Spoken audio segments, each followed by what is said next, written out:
I just spent over $100 on these 3 bottles of so-called flavored water. Why are these bottles so expensive? But most importantly, are they worth it? Let's find out.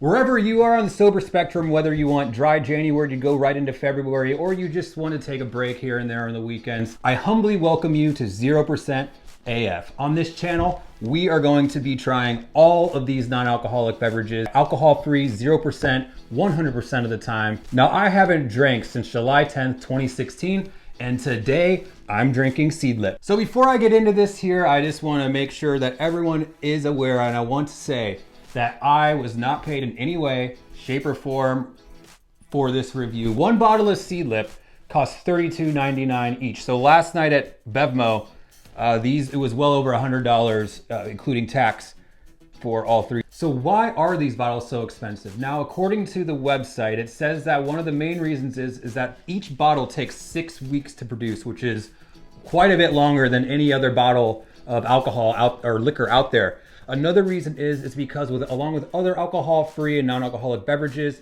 the beginning product starts with some type of alcohol. So whatever types of herbs or botanicals are in these bottles, they extract that in the first step using a grain alcohol. So because of that, purchasing, transporting that, this is still subject to those alcohol taxes on the front end. Seedlip was started, I believe, in 2018 by a man called Ben Branson in the UK. And now it is owned by Diageo. I don't know if I'm saying that correctly, but they are a beverage conglomerate that pretty much owns brands that you've heard of, like Johnny Walker, Ciroc, Crown Royal, those types of big heavy hitters. So that is probably why you've seen and heard of Seedlip and why you're here, because you were looking for it. Probably one of the reasons why it's in Bevmo. If you don't know what Bevmo is, I love Bevmo as well. I'm not getting paid to say that either. But Bevmo is essentially a liquor superstore that I think they're located in California and maybe a couple other West Coast states. I guess the best comparison I can make for Bevmo is if you were to compare your local liquor store to a Radio Shack, Bevmo would be a Best Buy. Definitely check out Bevmo. Currently, Seedlip has 3 bottles on the market. There's one called Garden 108, another called Spice 94, and another called Grow 42. Now, the thing that's interesting about these also is that even though they're called botanicals, I guess that would be a gin. A lot of the non-alcoholic products that you see out there are usually an analog for something else. So you'll see a non-alcoholic whiskey or a non-alcoholic tequila. These ones don't directly call out that we are a gin or we are a rum or we are anything else. They want to be their own solid things. All right, let's just get into this now. I just want to know, are these worth it? All Seedlips in the store, they do have a tag, a bottle tag on them. Let's check it out here. So on the front here, Seedlip, great branding. It reminds me very much of a kind of a garden. It looks like a high level logo in my opinion for the branding. So Seedlip distilled non-alcoholic spirits. So you open it inside, nice little flap here. What do you drink when you're not drinking? The world's first distilled non-alcoholic spirit. That is kind of one of their taglines. What do you drink when you're not drinking? I love it. Inside here, it has all 3 of the bottles with a little recipe, which is all pretty much the same. Tall glass full of ice on all of them. You're gonna do 2 ounces of each, and then you top with tonic. The Garden, it says garnish with a sugar snap pea. The Spice says garnish with a grapefruit. And the Grow 42 says garnish with an orange. I'm not gonna garnish anything. Also, I'm going to be using a smaller glass. I'm gonna use a smaller glass so I can taste it a little bit better. So let's go ahead and try this Seedlip Grow 42 Citrus. Non-alcoholic, the art of nature. Non-alcoholic, no sugar, no sweetener. Seedlip is the world's first distilled non-alcohol spirit, a sophisticated warm citrus blend using 3 varieties of Mediterranean orange, lemon peel, ginger, and lemongrass with the cool prickle of Japanese Sancho peppercorn. Ooh. On the back here, we know when it says non-alcoholic but no sugar, no sweetener, that is also something I look for on a lot of these, because for some of these drinks, whether they're non-alcoholic beers or whatever they might be, if they're, kind of like this botanical, they're usually packed full of sugar. I don't like sugar. It makes me feel not good. So this one literally has 0 down the line. 0 fat, 0 carbs, 0 protein, 0 salts. The ingredients are natural botanical distillates and extracts and water, which doesn't tell us really anything, obviously. The preservatives is potassium sorbate, and the acid is a citric acid. All right, so let's get this Seedlip 42 started. All right, I'm back with my glass full of ice, my bar measuring cup, and also I have my tonic water. So we'll do 2 ounces of the Grove. So this one is going to be the orange flavor.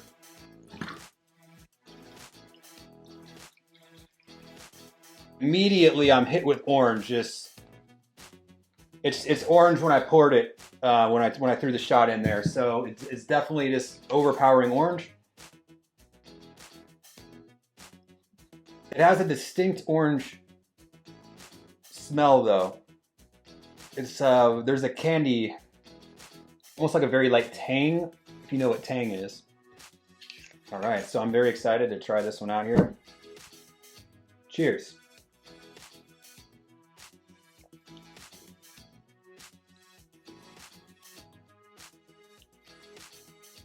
Yeah, so I'm pretty much tasting the tonic water.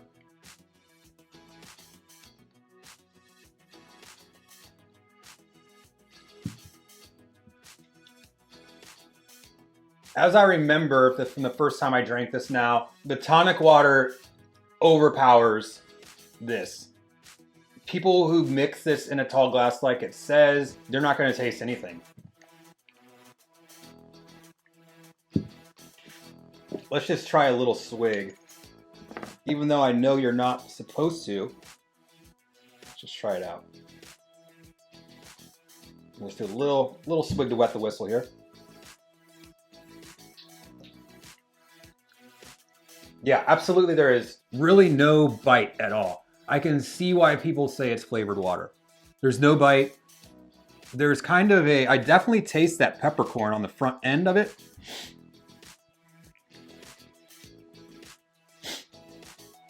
Yeah, so I'm getting a little bit more of that floral flavor at the front end, but definitely finishes off with that overpowering orange on the back end. Let's try it again with the tonic here, but now my taste buds might be completely off.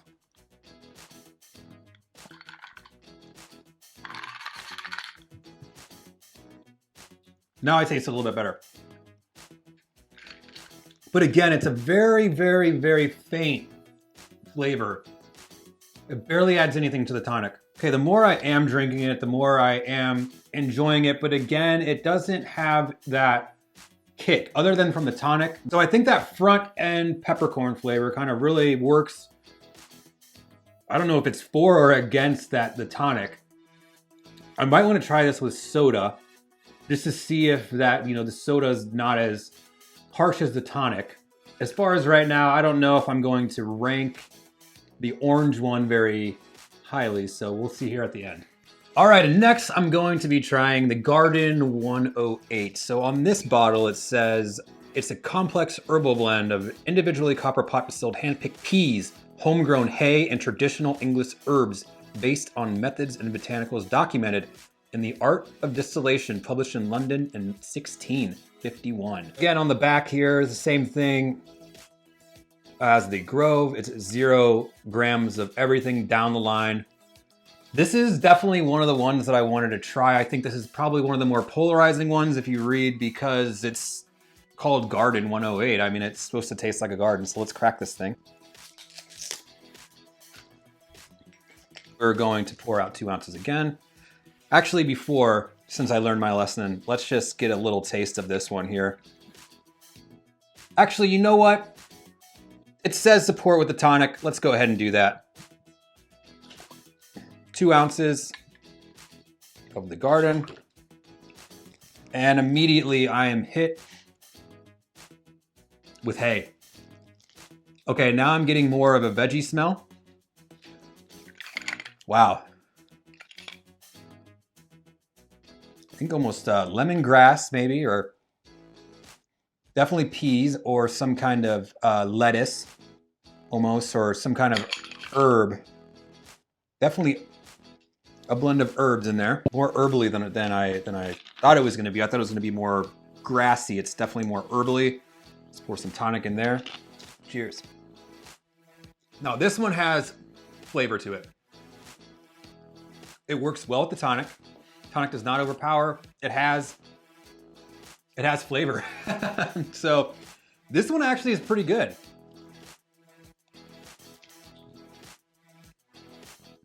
Kind of has a dirty flavor, which I like. This one literally kind of tastes like you ate a bunch of peas and sage. I kind of like this one. This one's kind of growing on me. Yeah, it doesn't say exactly what the herbal blend is, but you can definitely taste the herbs. So let's get a little sip on this one.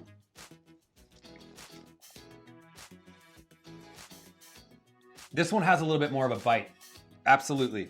Not quite a wellness shot bite, but I'd say it's along the same taste as a wellness shot. One of those ones that are loaded with the cayenne and the ginger and all that kind of stuff.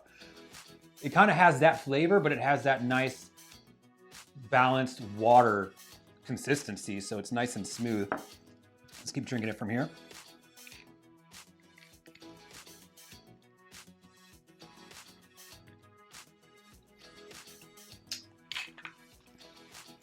This one's pretty good. I definitely am going to use this one for some more advanced mocktails. I'm thinking maybe a little bit of sugar syrup, lime juice, maybe some mint or a rosemary sprig in there. I think would be fantastic, almost like a mojito.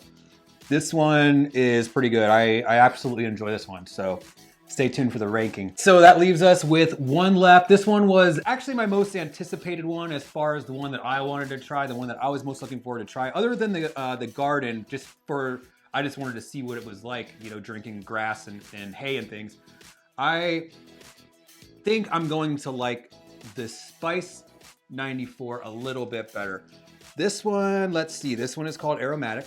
Serve over ice, tonic or soda. So this one includes copper pot distilled barks, spices, and citrus peels. Again, 0 down the line. So let's get this poured up. I'll be right back.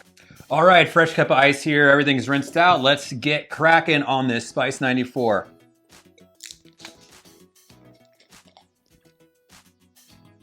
Cloves. I smell cloves right on the front.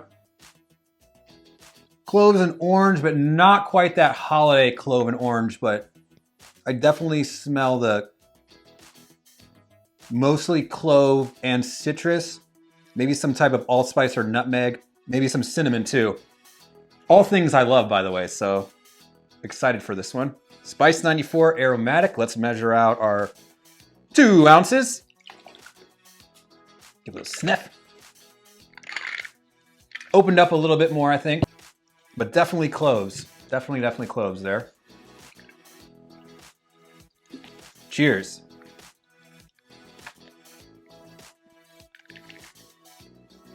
This is great. This is absolutely fantastic. I like this one a lot as well. I didn't think I was gonna like it this much. With the tonic, it has a nice bite.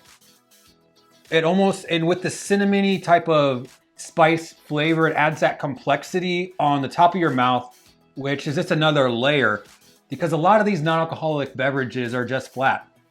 We need that complex flavor, we need the bite, we need the punch, we need that crispness. It can't be too heavy or watered down. We need to drink this as we're drinking an alcoholic beverage, and this one actually does, I think, a pretty good job. It's not a super pungent bite or anything, but it seems definitely more complex. It has way more levels. Compared to the Orange Grove, this one is much more complex and sophisticated. This one's good. Let's try a little swig here.